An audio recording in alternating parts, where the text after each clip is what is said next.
TV सत्यमेव व्रतम। पक्षाचा कार्यक्रम असल्यावर काय सांगायचं ते सांगतील, नाहीतर अरे बरोबर आहे बाबा, आज महायुती आहे, त्याच्या संदर्भात प्रत्येकाने आपापलं काम करावं, त्या वेळेस काय सांगायचं ते सांगे। खामोशी से अपनी मेहनत को अंजाम दो। विलास लांडे, खामोशी से अपनी मेहनत को अंजाम दो, कामयाबी शोर मचाएगी। जब नाम होगा रोशन हर एक मुकाम पर, यानी तुमची कामयाबी शोर मचाएगी जब नाम होगा रोशन हर एक मुकाम पर। हे तेव्हा होतं, त्याच्या संदर्भातली मेहनत घ्यावी लागती, अंजाम त्याला द्यावा लागतो।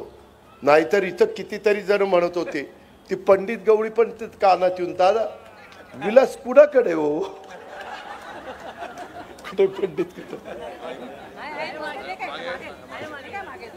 तर मी म्हणलं ते काही लोक असतात सर्व पक्षीय, मग ते सर्व पक्षीय असल्यावर सगळेच म्हणतात आपलाच आहे आपलाच आहे, काहीच मिळत नाही।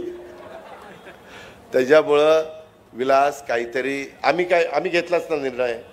आम्ही पण घरामध्ये आम्ही पण पवार साहेबांना दैवत मानत होतो, आजही मानतो, परंतु कुठंतरी आज देशाला मोदी साहेबांच्या सारखा मजबूत नेता मिळालेला आहे आणि आज त्यांच्या पाठीशी उभं राहणं आणि देशाची प्रगती करून घेणं, जगामध्ये देशाचा मान सन्मान वाढवण्याच्या करता त्यांना पाठबळ देणं हे आपलं काम होतं, म्हणून आपण त्या ठिकाणी केलं।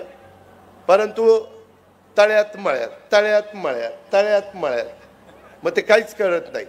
तसं होऊन देऊ नका। तळ्यात मळ्यात न राहिलेला अण्णा कुठे गेला बघा।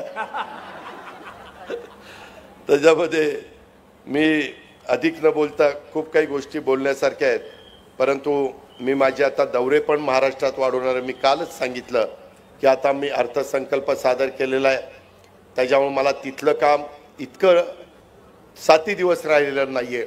आता मी निम्मा आठवडा तिथं घालवणार आहे आणि निम्मा आठवडा महाराष्ट्रामध्ये, त्याच्यामध्ये पिंपरी चिंचवडमध्ये पण येईल, पुण्यामध्ये पण येईल।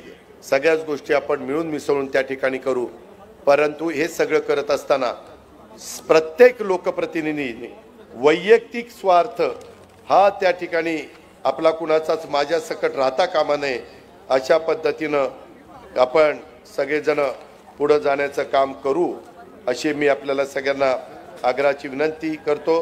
पुन्हा एकदा सर्व पक्षीय सत्काराचा कार्यक्रम आज जो झाला आणि त्याला सर्वांनी मनापासून साथ दिली, त्याबद्दल सर्व राजकीय पक्षाच्या नेत्यांचं, कार्यकर्त्यांचं, प्रतिष्ठित नागरिकांचं आणि माझ्या जबाबदार सहकाऱ्यांचं मी मनापासून आभार मानतो।